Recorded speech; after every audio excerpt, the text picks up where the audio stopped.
Obviously, if you're in traffic and some guy's coming at 60 miles an hour and you want to be nicked by the edge because the odds of you going under and rolling under the tire are much lower. And if you do just get smashed by the middle of the car, you're smashed. Understand that this is super horrific and sad what happened. Anyone who dies, we should all mourn for them. I think the point of why he was standing in front of the car, all in this kid's eye. How did all that get to there? Well, I'll tell you why. It was probably because the ICE officer was dragging this guy around. So unless you're living under a rock, you've definitely heard about the skirmish in the ICE, Minnesota, with the whole Renee Good thing. All these protesters are going and they're enforcing their will onto the ICE agents, to say. What I mean by that is these protesters have their agenda. These protesters have their agenda. And their agenda is to stop immigration enforcement from enforcing immigration. Now, this isn't new to these group of people. This group of people have been doing it for the most part. Most of these people have been doing it for pretty much the entire Trump administration. But this protester turnout has completely racked up. I mean, like, if you got a graph chart, it'd be booming, be going up. And that's because of the whole Renee Good situation. So what happened? What is the Renee Good situation? What should we think about it? What do I think about it?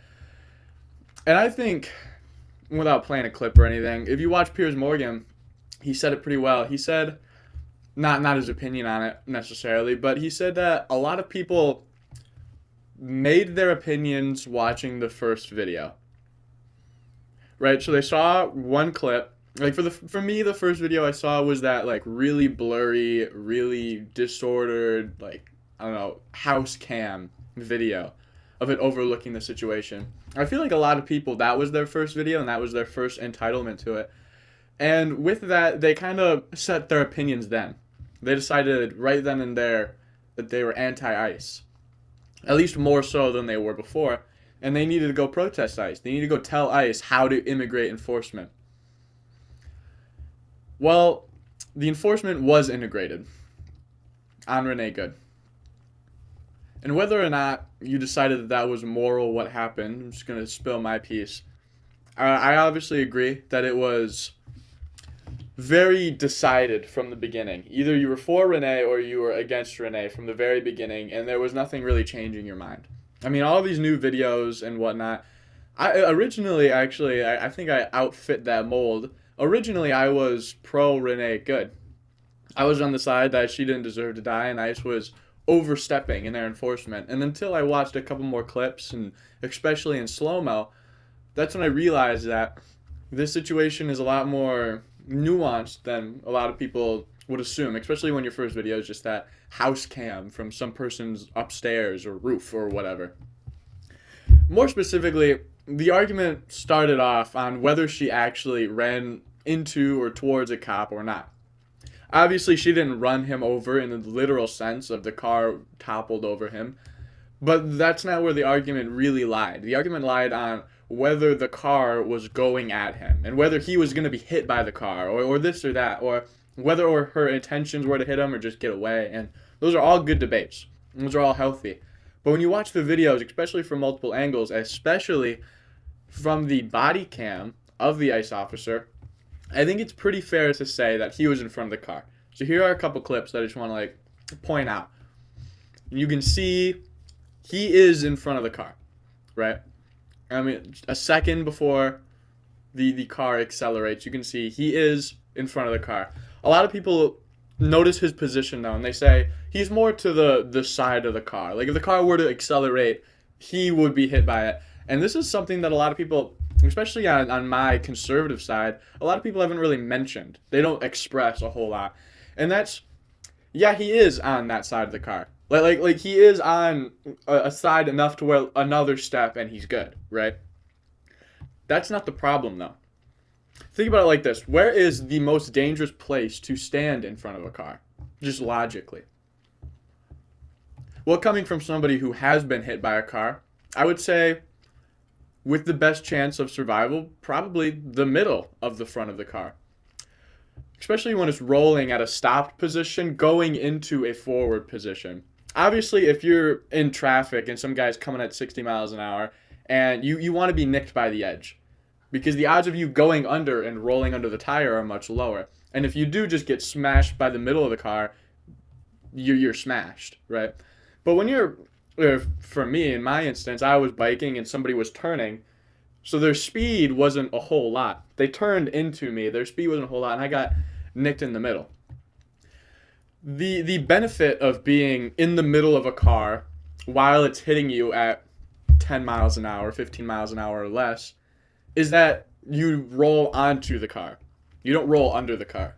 When you're on the edge, like the ICE officer was, and when the car is rolling at a low speed, the danger isn't being hit by the car, right? And a lot of like my political commentators like to argue that, oh well, the ICE officer got hit by the car, he was gonna get hit. That's not really the danger though. The danger when the car is moving that slow is getting rolled under the tire. And if we're taking that into account, that the real danger isn't being hit by the car, so therefore the middle of the car isn't a dangerous spot, but the real danger lies of being rolled under the car and onto the tire, namely like if he had his foot in the wrong position and the car rolled over his foot and now he's just getting grounded up. That's where, the most danger lies. Obviously that's kind of a shoot. It's a far reach of a position almost. But that is where the danger lies, is being smushed by the car, not hit by the car. And if we look at the body cam again, that is where he's standing. He's standing in the prime position to get rolled over by that tire, right?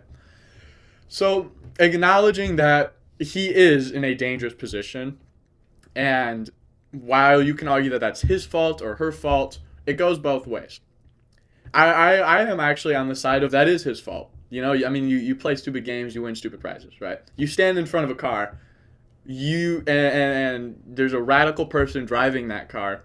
It's not the craziest thing to expect them to drive. However, we were missing the point of why he was standing in front of the car. Like why do police officers stand in front of movable cars like that? And that's because the intention is, or that's the negative connotation of driving forward, right? Is people know that if you run into a cop with that giant metal 600 million ton vehicle, something bad is going to happen to you, right? That's the negative side of doing it. That's the push away, right? However, Renee didn't respect that cultural ideal. That's why she ran towards and into the officer. However, we talk about whether or not, like we just did, whether or not the officer was in danger, and whether or not putting himself in danger was the axe, the good idea, right? And obviously, there is no debate on whether he was in danger or not. Like he was in front of a car, he was prime position to get ran over by the tire, and the person in that car arguably hated him, right? That's those three facts point to danger. And we all establish those three facts, right? Those are set in stone through multiple videotapes of the incident. However, now it comes to this newer age argument that I just kind of got into of why was he in front of the car? And like I said earlier, it's a pretty simple answer.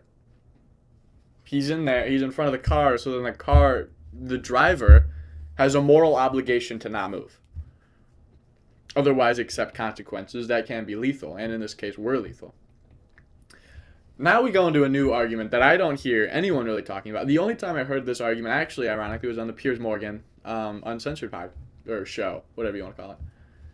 And I've watched many hours of discussion on this topic, and this is the only time I've ever heard this talked about. And I feel like this is just such a powerful point on Renee's side. And that's the officer didn't shoot once. He didn't shoot twice. He shot 3 times, right?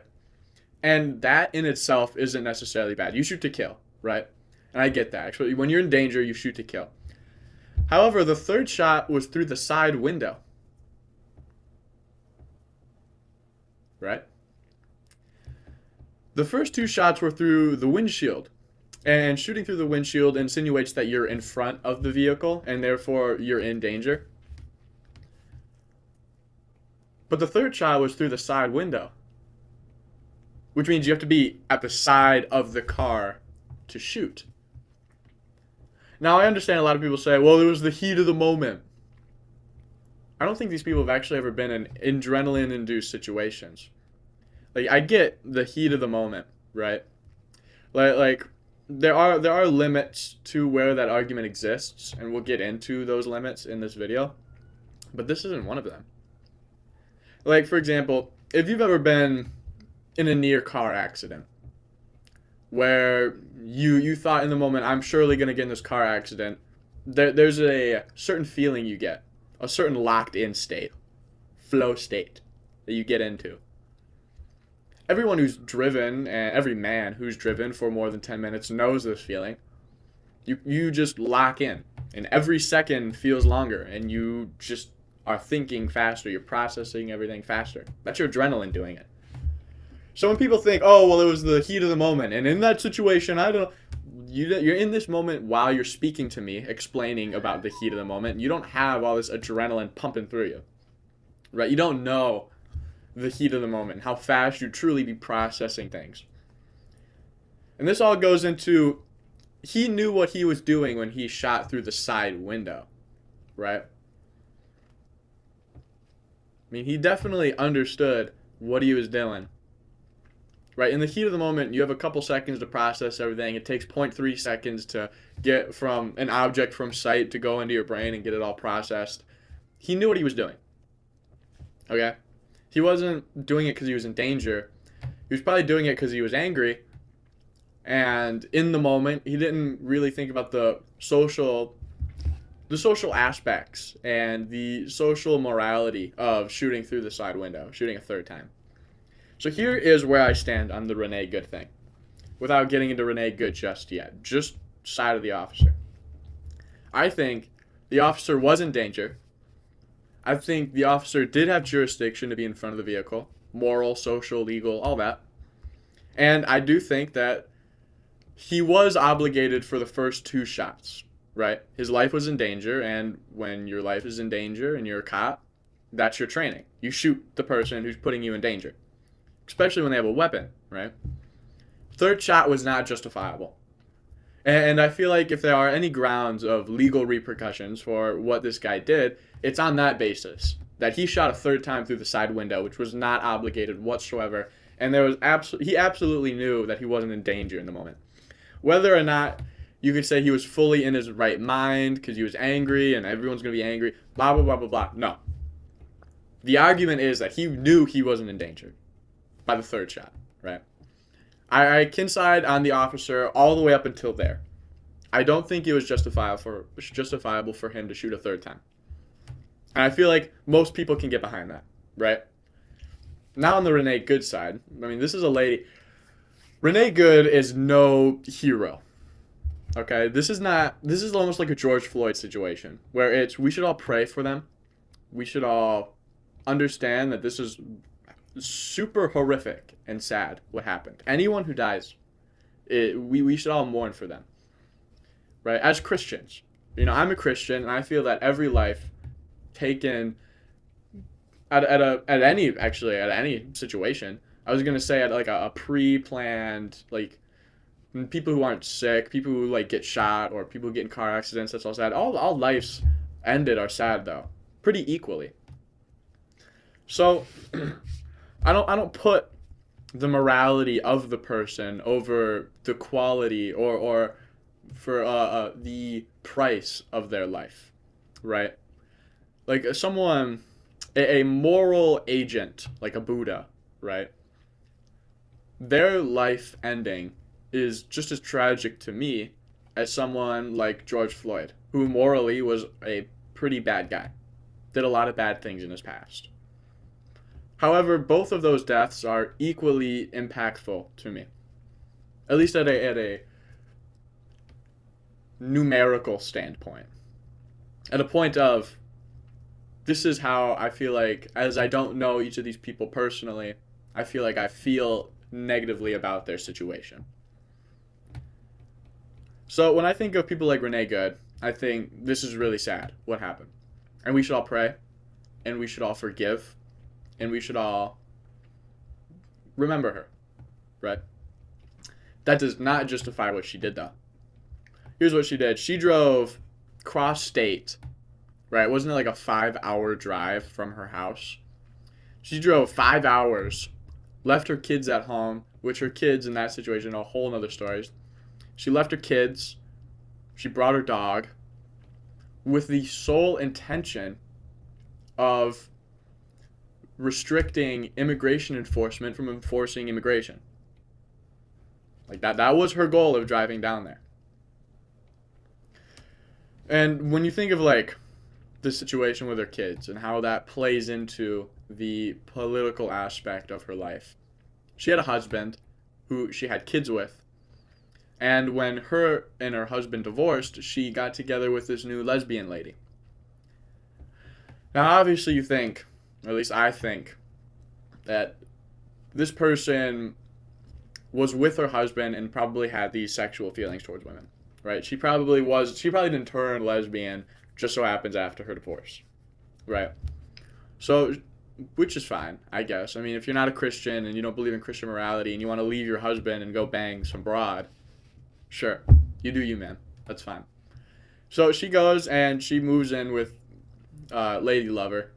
And when her kids come to visit, Lady Lover burns her cigarettes out on their forearms, sends them home with bruises. I mean, like, not even borderline, but objectively beats her kids. Or not even her kids. I'm talking about Renee's kids that the Lady Lover beats. So the court gave Renee a decision. The court said, you can stay with this Lady Lover of yours and never see your kids again. Or you can file a restraining order on this Lady Lover you have and remain half or whatever custody forms they had. You can remain what your living situation and your custody situation is. And Renee chose her lover over her kids. And this goes into what I was saying earlier about the political aspect is a lot of people say, oh, well, obviously she cared about this lesbian lady over her kids. I don't think that's the situation at all. I think over the social pressures that women have these days, women influencers, every woman wants to be a girl boss, right? Every woman, I don't want to be a stay-at-home mom and raise the kids. I want to do my own thing. Especially, you get that sort of tension or that influence really out of lesbian women, especially out of lesbian women. They all feel this way. I don't want to be a stay-at-home blank. I want to go out and do my own thing. So I don't believe that she loved this lady more than her kids.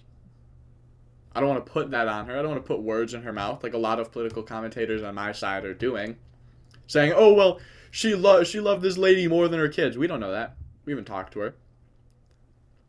I feel like if I had to guess, she was just socially constructed to care about this lady more than her kids because that's what society told her to care about. When society tells you that your job as a woman isn't to raise kids, it is instead to be like everyone else. And by everyone else, I mean the men of the world and the other women who are influenced by this contagion. Your job isn't to raise kids and have a family and love your husband and clean the house. It's to go get a 9-to-5. That's your job in life. What? Right? I get that in this economy, women need to work and help provide for the house. I get that. But all other excuses aside, are you kidding me? That's what women want to do? I don't think they want to do that. Right? I think society tells them they don't want to. Just like society told Renee that her lesbian lover was more important than her kids. Now, whether or not she actually feels that way, we don't know. Right? Unfortunately, we can't ask her.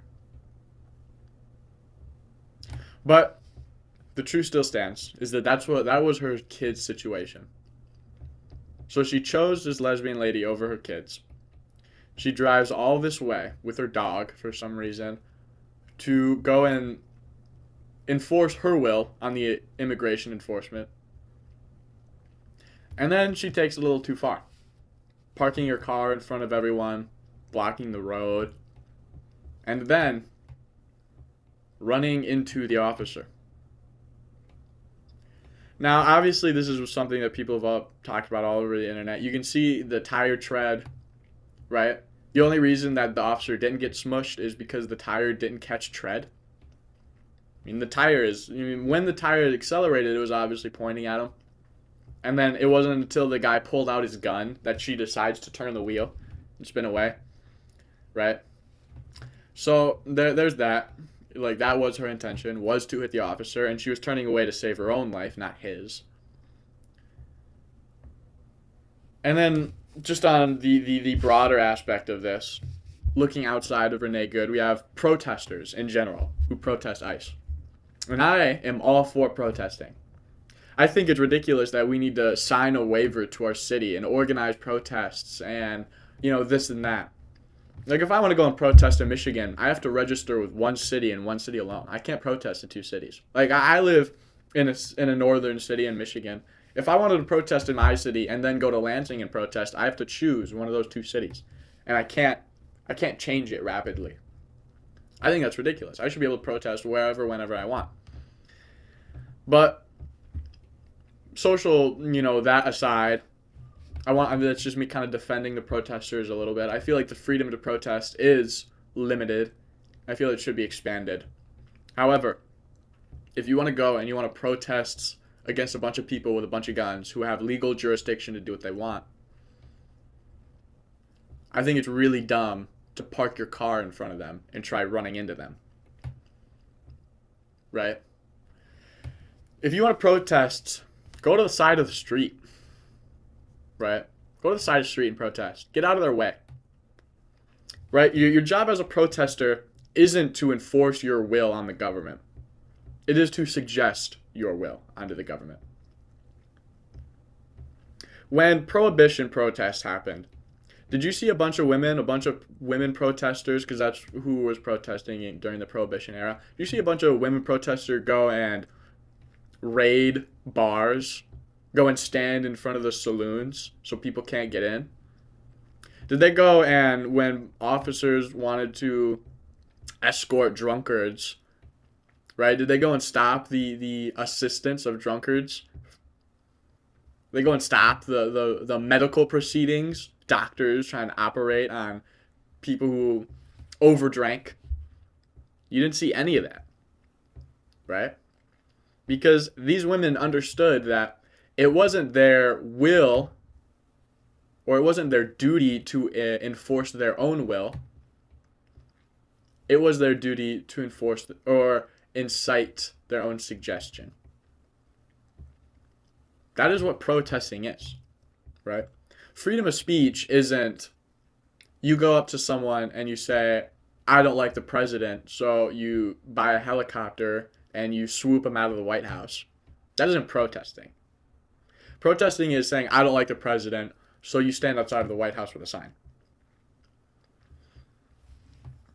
You don't enforce it on anyone. You don't mismanage anyone's time.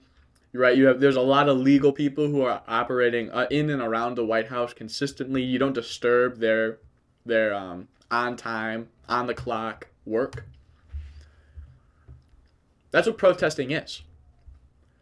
You see, these protesters, especially now, have taken it to a point of, I need to enforce my will on these ICE agents, who, by the way, the protesters greatly outnumber.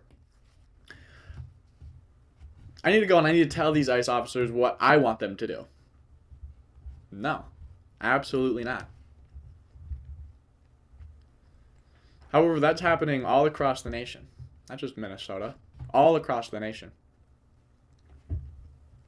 So, if we're going to do this, and we're going to protest ICE, and we're going to get shot, we need to take two variables into account, which is one, how far are we extending our right to protest? Are we extending it past the women in Prohibition era who just marched the streets and went home? Or are we extending it to all the way to the point of, I need to park my car in front of these people and potentially slam on the gas when they're standing in front of my car? So that's variable number one. And the variable number two is, what extent did the law push their punishment on me? Right? So if I'm, If I'm a person who wants to protest by taking a seat in the road so then people can't drive on the road. You see these protesters all the time, right? They want to protest something. We'll put, ICE as an example here. They want to protest ICE, so they just sit in traffic. If the extent of the punishment for that is the ICE officer gets out of their car and assassinates the guy right on the street, that's the next variable. We can say variable number one, they were sitting peacefully, really annoyingly, really stupidly, right? Extending too far their right to protest, but rather they were peaceful. They weren't hurting anyone. So that's variable number one. And then variable number two is they were assassinated. They were assassinated in the street. You take those two variables and your equation, your answer is the government overused force. So let's take Renee Good, right? Variable number one, she has her car parked in the street, already illegal when you're protesting the way she was. So she's already doing something illegal off the bat. But she accelerated her car in the direction of a ICE officer. And then she was shot for it. So she threatened to kill an officer, and the officer killed her first. That's the answer to those two variables. That equation isn't the government overused force. And if you think it is, then you're wrong. I'm sorry. I'm sorry that you think running into ICE officers or police officers in general isn't a life sentence. Isn't a one-way ticket to heaven. I don't know what TV you've been watching, what movies you've been looking into, but that's just not how it works. This is the real world. Wake up. Which goes into my next point, which is just the protesters and their exceeding their will onto ICE. We need to lock these people up rapidly. I mean, this isn't even about getting illegal immigrants anymore. I mean, ICE should be adjourned to complete roundups of these criminals, which they are. They're criminals. Protesting the law is one thing. That's not a criminal act.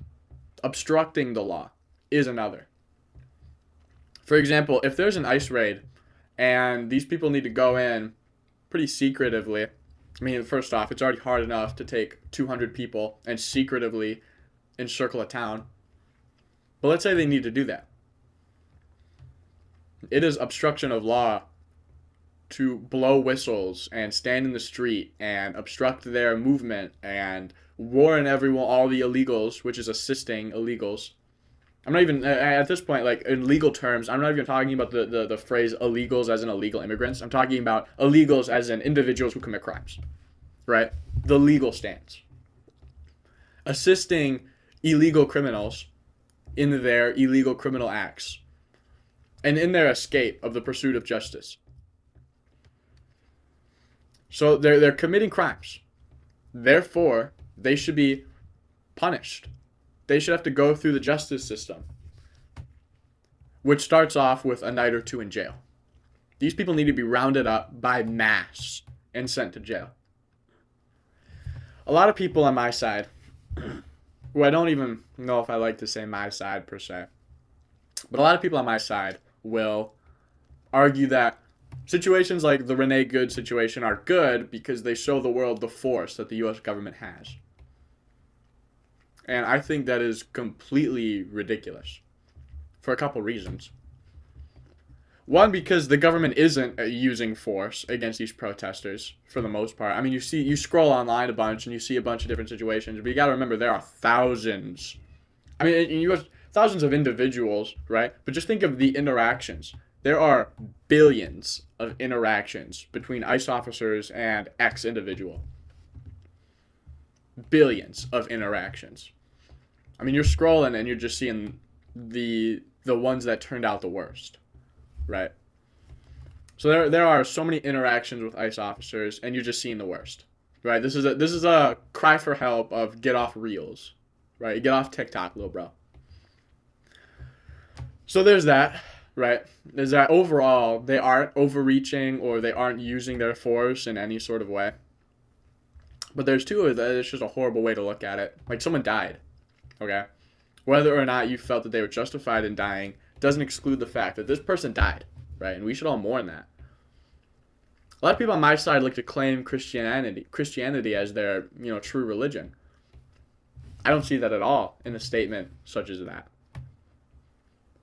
I don't see the love of Jesus at all in a comment of this person died and I think that's a good thing. Obviously you can say there's other ways to put it of God uses the worst situations for good to glorify himself. That's good. That's what God does. God uses a terrible situation and he brings a good out of it to make it a good thing.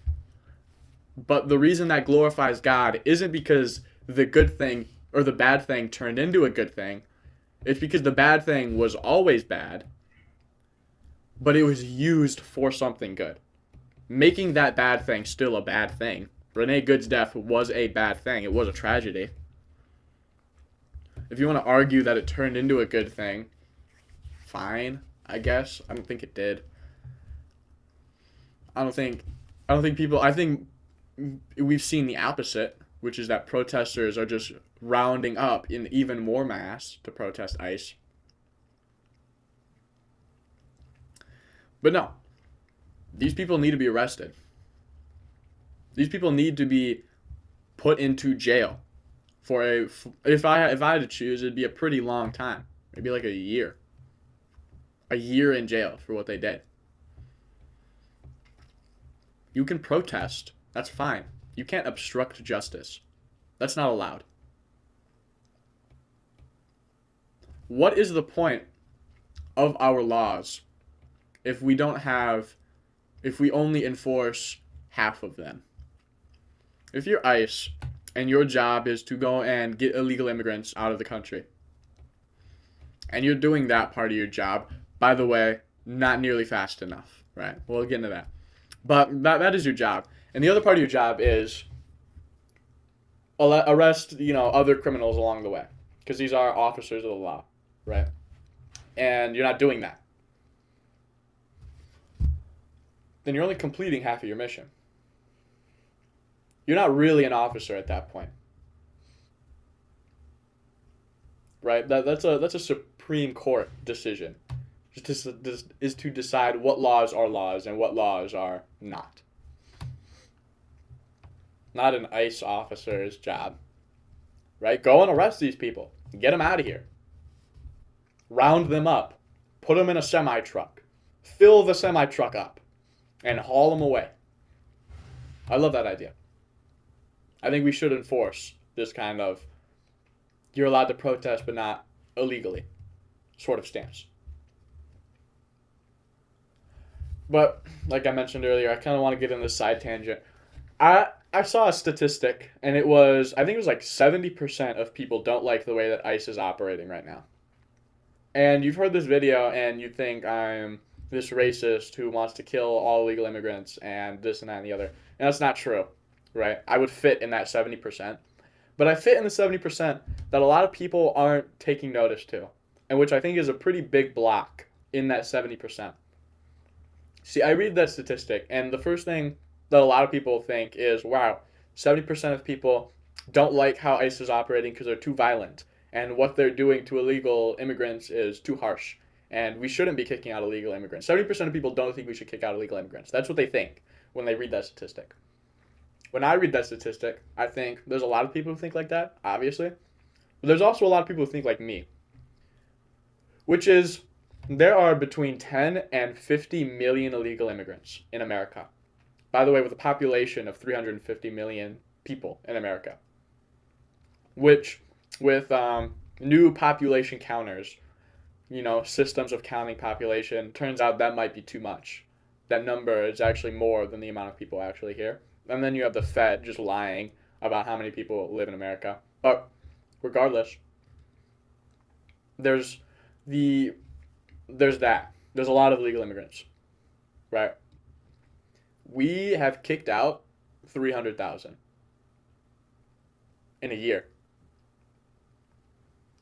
What are we doing? How long is that going to take us? What, you want us to wait 200 years until we get all the illegal immigrants out? A lot of people like to point at numbers, though, that many more self-deported. So 2 million people self-deported and 300,000 were evicted. And they're like, oh, well, if we keep up this trend and there are only 10 million individuals, and by the end of the second Trump administration, we'll have pretty much, all 10 million of them out. We'll have 8 million. Obviously, that's assuming that the lowest possible number of illegal immigrants live in America and accepting that we don't get them all out by the end of the Trump administration.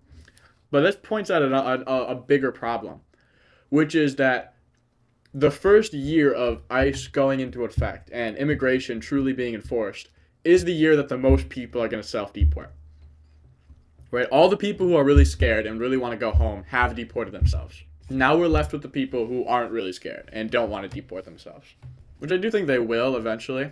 They'll increase the amount of deportations. I feel like it was like 10,000 people who are like in training right now or something. I don't know. But overall, we need to drastically increase. Like, we were promised mass deportations, and the only thing in mass right now is the protesters. They need to be rounded up too. They're committing crimes just as much as the illegal immigrants did. They all need to go to jail or back to their own country. So, with that being said, though, there is one last point that we need to get into, and that is a real, true use of overforce from ICE, and something that we should be talking about.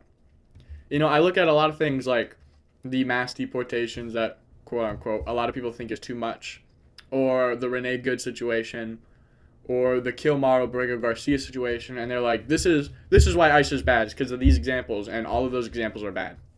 This one isn't. Meet Caden Rumler. Caden Rumler got shot in the eye, which, by the way, there are still fragments in his eye that could kill him. He got shot in the eye from a pellet gun when he, charged at an officer. So you could already make the argument, oh, well, he charged at the officer, so he deserved it. Sure. What? Okay. He charged at the officer, and the officer shot, and the kid got unlucky where he got hit. Sure, I'll stand on that, right? It's more about what happened after.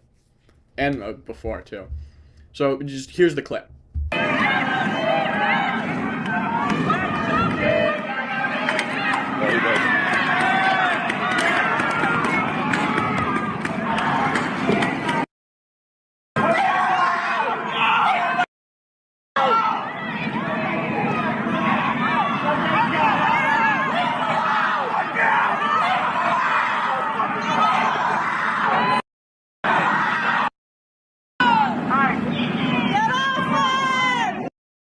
So you see, for some reason, unexplainably, and just kind of randomly, the officer grabs this guy in the white shirt. For whatever reason. And Caden has his microphone, and he's, charging at the officers with this microphone, and he gets shot. So we start off, we don't know why this, white shirt guy is getting detained, but it feels wrong. Because he didn't do anything, we don't know he did anything, and it just feels random. It looks random. It looks completely unplanned. Like the cop, looking this way, and then he just turns. And he grabs him, right? Completely unplanned. That's what it looks like, at least. So that's bad. And then Caden gets shot, which arguably is justifiable. He did charge at the officers, and the officers did have a legal right to shoot. However, we watched this video of this white shirt guy wrestling, and I feel like this white shirt guy is the total embodiment of what is wrong, or this interaction at least, is what's totally wrong with interaction between protesters and ICE. Like this guy wrestling the cop. Like if you've ever watched Cops on TV, not like literally, I mean like the show Cops. You see that no matter what, you're never allowed to resist being detained. But that's what this kid is he's being detained. You're never allowed to resist it. You can't fight. That's wrong. Okay? So when you're standing there and you're wrestling this person, you've just given yourself a charge, which is resisting arrest. Which is detainment, but, that's a whole other thing. He is committing a crime, and he's the example. And we need to throw this white shirt guy into jail. Why he was being detained before, we don't know. If he truly was being detained for no reason, he might get some leeway in his, court hearing. However, if he truly did nothing wrong, the best case scenario is that he just goes with the officer, and as a citizen, hopefully he's a citizen, as a citizen, he goes through the judicial system, and then he can prove that I didn't do anything wrong, and I didn't resist arrest, and then he gets let go. However, in the most generous scenario, white shirt guy gets arrested or detained for no reason, fights the detainment, and then goes to jail, and he's like, well, I should get, half my sentence at the most knocked off because I didn't do anything wrong in the first place, and they might grant him that. Well, either way, he's going to spend 6 months in jail, 3 months in jail. This white shirt guy is not someone we should have walking around on the street. Back to Caden, though. We see Caden. He's bleeding. He's on the ground. He needs help. No one is helping him. Right? There's 3 officers. 2 of them easily, tactically can stand guard while one of them goes and assists the guy in his wounds. That doesn't happen. That is a malicious interaction if I've ever seen one. Is they shoot the guy justifiably and then they don't help him unjustifiably. It gets worse though. He grabs this guy by the back of his shirt and starts dragging him. He trips. And just before the trip, you can kind of see he's grabbing at his collar. He can't breathe. Right? His shirt is essentially turned into a noose. And this cop, it's one thing, I could even hear this argument of, well, if he's only getting dragged 20 feet, then it's whatever. But the cop trips, turning that 20-second long drag into a whole this extended period, right? However long it was. I don't know. It makes the trip longer. And he's still like tugging at his shirt, choking the guy. Choking Caden. Which is all wrong. Call me uneducated, but I'm pretty sure the tactical and the legal things, you have to put your arms under their armpits and drag them like that. Or by the feet. But never by the collar of the neck, like this officer did. He then, in later videos, gets no attention to his wounds. He gets pinned down, he gets arrested, and then his wounds are just forgotten about. Now, I want to ask you this. When Caden was getting, his eye checked out by the doctors and getting whatever medical proceedings he needed, there were plastic particles found in his eye because the pellet has plastic. It is made of plastic. So the pellet went into his eye. Or it was made of metal or whatever it was made of. It was one solid material. It went into his eye. However, there was plastic and metal and rocks and wood and glass all in this kid's eye. How did all that get into there? Well, I'll tell you why. It was probably because the ICE officer was dragging this guy around, giving no attention to his wounds at all. That's probably where all that came from. And it could have all been avoided if the officer just gave him a little attention. Cleaned him up a bit. We didn't see that at all. So, here's my message to protesters. If you want to go protest, that's great. This Caden Rumler case, is totally something that should be protested for. Go protest that. But stuff like Renee Good, who had no legal standing and no moral standing of what she did, and morally and legally did deserve to die. Whether or not it was good is one thing. I don't think it was good. I think it was a moral tragedy. However, it was morally justified, as we discussed earlier. That's not something you protest. Right? There's no standing on that protest. However, Caden Rumler is something to protest.